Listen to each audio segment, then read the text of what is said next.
ನಾಡಿನಾದ್ಯಂತ ಕೋಮು ವಿದ್ವೇಷಗಳಿದ್ದರೂ ಕೂಡ ಅದರ ನಡುವಲ್ಲಿ ಆ ಎಲ್ಲ ಕೋಮು ವೈಷಮ್ಯಗಳಿಗೆ ತಿಲಾಂಜಲಿ ಇಡುವ ಮೂಲಕ ಉಳ್ಳಾಲದ ಉರುಸು ಜನರನ್ನು ಒಂದುಗೂಡಿಸ್ತಾ ಇದೆ.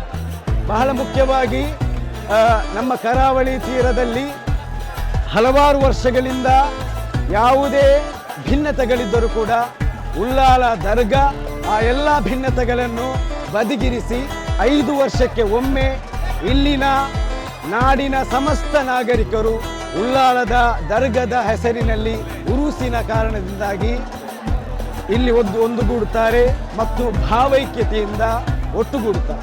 ಈಗ ಸಾಧಾರಣ 1500 ಊಟ ಆಯಿತು, 500 ಊಟ ಆಯಿತು, ಸಾಧಾರಣ 500 ಕರಿ ಆಯಿತು, ಪದಾರ್ಥ ಆಯಿತು.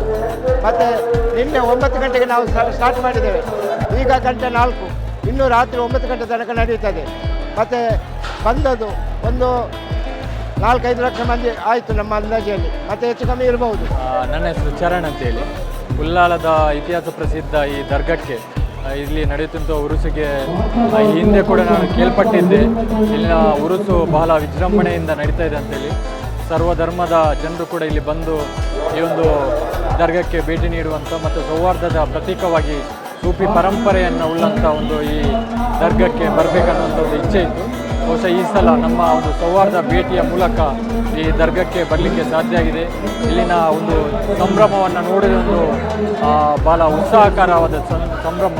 ಹಾಗಾಗಿ ಸಂತೋಷ ಆಗ್ತಾಯಿದೆ. ಮತ್ತು ಇಲ್ಲಿನ ತುಳುನಾಡಿನ ಭಾವೈಕ್ಯತೆಯ ವಿವಿಧ ಧಾರ್ಮಿಕ ಕೇಂದ್ರಗಳಲ್ಲಿರುವಂಥ ಭಾವೈಕ್ಯತೆಗೆ ಇದು ಕೂಡ ಒಂದು ಸಾಕ್ಷಿಯಾಗಿ ನಿಂತಿದೆ ಅನ್ನುವಂಥದ್ದು ನನ್ನ ಅಭಿಪ್ರಾಯ.